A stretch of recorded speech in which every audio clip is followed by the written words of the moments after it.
दोस्तों, आप सभी जानते हैं कि शुक्र ग्रह नीच हो चुके हैं और 18 तारीख तक इनका नीच का प्रभाव कन्या राशि में देखने को मिलेगा। शुक्र जो कि प्रेम हमें सिखाते हैं, शुक्र आर्ट फिल्म लाइन के कारक हैं, शुक्र जितने भी लग्जरी रिलेटेड आइटम होते हैं, चीज़ें होती हैं, उनसे रिलेटेड काम कारोबार कराते हैं, फैशन ब्यूटी से जोड़ते हैं, beautician, beauty parlour, film line का काम, acting, art, story, script writer, संगीतकार, साहित्य, इनमें शुक्र का एक रोल होता है। जब तक आप सोचोगे नहीं, आप चीज़ों को एक प्रेम के भाव से नहीं सोचोगे तो आप उतने अच्छे से उसको पिरो नहीं पाते। तो इसलिए प्रेम की भाषा बड़ी महत्वपूर्ण होती है। एक आप डॉग को भी जब प्रेम से बुलाते हो तो वो भी समझ जाता है कि ये मुझे बुला रहा है, गुस्सा नहीं कर रहा, और वो आपकी तरफ खींचा चला आता है।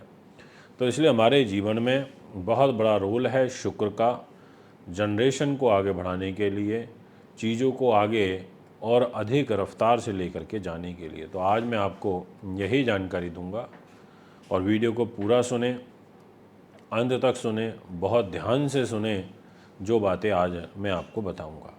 दोस्तों, ज्योतिष शास्त्र में 9 ग्रह होते हैं जिनका प्रभाव प्रत्यक्ष रूप से शरीर के ऊपर होता है। होते तो और भी बहुत सारे हैं। 7 मेटलाइज हैं, 2 नॉन मेटलाइज हैं, राहु केतु। अब शुक्र कन्या में नीच के हुए हैं, पूरे 1 वर्ष के उपरांत नीच के हुए हैं। अब ये क्या फर्क छोड़ेंगे, इनका प्रभाव क्या देखने को मिलेगा, ये जानकारी आज आपको मिलेगी। तो आइए शुरुआत करते हैं, और शुरुआत में करूंगा आपके लिए तुला राशि से, क्योंकि तुला राशि जो होती है इसका जो प्रभाव होता है ना, वो बड़ा महत्वपूर्ण होता है। और इसलिए भी शुरुआत करूंगा क्योंकि तुला राशि के स्वामी खुद शुक्र ही होते हैं। आपको दिखाई दे रहा होगा ऊपर लिखा है सितंबर राशिफल। ये सितंबर वर्ड इसलिए यूज़ करा है क्योंकि 18 दिन सितंबर के रहने हैं। तुला राशि लिखा है और स्पष्ट रूप से आपको दिखाई दे रहा होगा शुक्र ग्रह नीच के होकर के ये बैठे 6 नंबर में और केतु 7 में है। अब शुक्र के पास और क्या है, एक तो आपका मान है, सम्मान है, यश है, नीति है, वैभव है, और साथ में आपकी आयु है, यानी कि अष्टम भाव के मालिक हैं। इन 2 भाव के स्वामी होकर के शुक्र ग्रह आपके खर्च के घर में, यानी कि व्यय स्थान पर। ऐसी स्थिति में शुक्र आपके खर्चे तो कराएंगे ही। ऐसी स्थिति में शुक्र आपको कहीं ना कहीं मन का भटकाव भी कराएंगे। शुक्र आपको व्यसनों की तरफ भी लेकर के जा सकते हैं, और शुक्र आपको गलत संगति की तरफ भी यहाँ पर डाल सकते हैं। आपको अपने मान सम्मान को विशेष रूप से बचा करके रखना होगा। इसके अलावा आपको स्वास्थ्य का ध्यान रखना होगा, क्योंकि अष्टमेश शुक्र द्वादश स्थान में है और आपकी राशि का स्वामी होकर के द्वादश स्थान में है। तो आपका सम्मान का व्यय होना, यानी कि आपके गुणों का व्यय होना इस घर में, तो बचाव की ज़रूरत है। कोई दंड लग सकता है, कोई सरकारी दंड लग सकता है। अब आपसे बात करूंगा नेक्स्ट पॉइंट के बारे में, या ये कहूँ कि नेक्स्ट राशि के बारे में, और वो रहेगी धनु। अब जितने भी जातक अभी फिलहाल धनु के हमें सुन रहे हैं, आपके लिए धनु राशि के स्वामी तो बनते हैं देवगुरु बृहस्पति, और गुरु महाराज खुद अभी शुक्र के घर में बैठे हुए हैं। शुक्र का घर का मतलब है कि वृषभ राशि में बैठे हुए हैं। ये आपको दिखाई पड़ रहे होंगे, ये रहे गुरु। अब ये वृष राशि शुक्र की, और साथ में ये लाभ भी शुक्र का 7 नंबर, और बैठे कहाँ हैं, 10 नंबर में, मतलब 10वें भाव में 6 नंबर राशि में, यानी कि रोग चोट शत्रु बाधा के स्वामी हो गए और लाभ के स्वामी हो गए। विदेशों से रिलेटेड कार्यों में यहाँ रोक लगा देते हैं पहले 18 दिनों में, कैरियर को भी बाधित करते हैं, और आपका कहीं ना कहीं ध्यान भंग भी होता है। एक बैक ऑफ द माइंड कहीं ना कहीं ये भी बना रहता है कि शत्रु भी आप पर हावी होने की कोशिश कर सकते हैं। आपको अपने व्यापारिक पार्टनरों के साथ में बड़े प्रेम भाव के साथ में चलना होगा, आगे बढ़ना होगा, अन्यथा तकलीफ आ सकती है। तो ये मैं आपको विशेष रूप से कहूँगा, इस बात का आपको ध्यान रखना होगा। अब बात करते हैं इसी विषय को आगे बढ़ाते हुए, और वो है वृश्चिक राशि। वृश्चिक राशि के स्वामी होते हैं मंगल ग्रह। मंगल तो इस समय मंगलिक दोष बना करके चल रहे हैं, ये देखिए, और पूरे महीने ही चलेंगे, यानी कि क्रोध की प्रवृत्ति बढ़ेगी, तो बचाव करके चलना होगा। अब शुक्र के पास डिपार्टमेंट एक तो आपकी मैरिज का है और साथ में आपके द्वादश स्थान का है, और नीच हो गए आपके लाभ के घर में। विदेशों से रिलेटेड लाभ में रुकावट आएगी, खर्चे अधिक बढ़ेंगे और काम कम बनेंगे।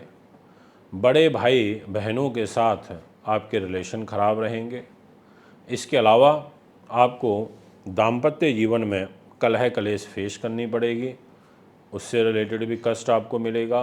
और आपको विशेष ध्यान रखना होगा कि आपका लाभ के घर में शुक्र नीच हो रहा है, तो ऐसी स्थिति में आप किसी विशेष मांगलिक कार्यक्रम से इस महीने बचिएगा।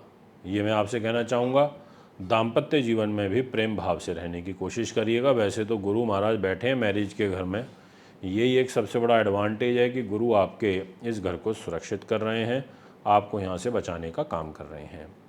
अब बात करते हैं इस विषय को आगे बढ़ाते हुए, और नेक्स्ट नंबर पे रहेगी मकर राशि। बड़ी महत्वपूर्ण राशि होती है मकर, क्योंकि इसकी लॉर्डशिप आ जाती है शनि के पास।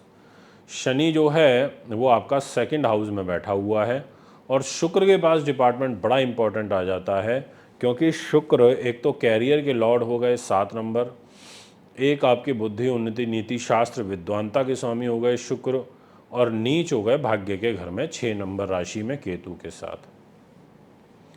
ये साइन ठीक नहीं है कि शुक्र का भाग्य में नीच होना, कैरियर का लॉर्ड होकर के। आप ऐसा हो सकता है कि खुद ही अपने पैर पे कुल्हाड़ी मार ली, या बिल्कुल कुल्हाड़ी में जाके ही पैर मार दिया खुद। मतलब आपको यहाँ बच के चलना पड़ेगा। आपको यहाँ कैरियर में ज़्यादा हाई रिस्क नहीं लेने, आपको ज़्यादा भाग्य के भरोसे नहीं बैठना है, और विशेष रूप से फर्स्ट 18 डेज तक। उसके बाद कुछ परिस्थितियाँ भी बदलेंगी, और जो बदलती हुई परिस्थितियाँ हैं वो बहुत अनुकूल भी हैं। यानी कि पहले 18 दिन अगर आप बहुत प्यार से शांति से निकाल देते हो भाग्य के लिए, कैरियर के लिए, और संतान के, बुद्धि के, कॉम्पिटिटिव एग्ज़ाम के, ग्लैमर, आर्ट, फिल्म लाइन, दूध दही चावल चीनी पनीर के कारोबारी, तो आगे का जो बचा हुआ महीना है उसको आप सेफ कर जाओगे। तो इस बात का वो ध्यान में रखते हुए आपको आगे बढ़ना होगा। अब मैं आपसे बात करता हूँ कुंभ राशि के विषय में। आपकी जो ग्रह स्थिति रहेगी उसके अनुसार मैं ये बात करना चाहूँगा आपसे कि शुक्र अष्टम भाव में नीच का होकर के बैठा हुआ है। आपके मन का स्वामी होकर के ये नीच हो गया आपके अष्टम भाव में, आपके भाग्य का स्वामी होकर के अष्टम भाव में नीच हो गया। सुख साधन से रिलेटेड चीज़ों को क्रय विक्रय करने से अभी आपको बचना चाहिए। इसके अलावा राजनीति में जो लोग हैं उनको दिक्कत आ सकती है, टिकट वगैरह उनकी होते होते कट सकती है। कुंभ राशि वालों की ऐसी ग्रह स्थिति बन रही है। मकर राशि वालों का भी यही कुछ ऐसा दिखाई दे रहा था कि बनता हुआ काम एकदम लास्ट स्टेज में जा कर के आपका रुक सकता है। भाग्य आपका एकदम रुक सकता है, पलटी मार सकता है, क्योंकि भाग्येश ही नीच हो गया। ये रहा भाग्य जो 9 नंबर भाव होता है, यहाँ 7 नंबर राशि है, ये अष्टम भाव। स्वास्थ्य खराब रहेगा, माँ का स्वास्थ्य खराब रहेगा, मदर की हेल्थ का विशेष ध्यान रखना होगा। तो दोस्तों ये सारे फैक्टर हैं कुंभ राशि के सभी दर्शकों के लिए। अब बात करते हैं आपसे मीन राशि के बारे में। मीन राशि की लॉर्डशिप होती है देवगुरु बृहस्पति के पास, और यहाँ पर मीन राशि के लिए मैं ये कहना चाहूँगा, तो सबसे इम्पोर्टेंट बात है, इसको ध्यान से सुनिएगा, कि मीन राशि के स्वामी तो तीसरे घर में हैं, वो भी शुक्र के घर में, बट इस तीसरे भाव का स्वामी 7th हाउस में नीच हो गया, और आयु का स्वामी होकर के नीच हो गया। घर के बड़े बुजुर्गों का ध्यान रखिएगा, साथ में हाई रिस्क मत लीजिएगा। पति पत्नी के बीच में आपसी तालमेल डिस्टर्ब हो सकता है। मंगलिक दोष बना हुआ है पूरे महीने, जिसके कारण मंगलिक दोष का प्रभाव भी काफ़ी देखने को मिलेगा। यानी कि अभी यहाँ पर थोड़ा बचाव करके चलने की आवश्यकता है। तो दोस्तों ये है आपका ग्रह फल। अगर आप भी कुंडली बनवाना, दिखवाना, पूजा पाठ, रत्न रुद्राक्ष लेना चाहते हैं तो संपर्क कर सकते हैं। नमस्कार।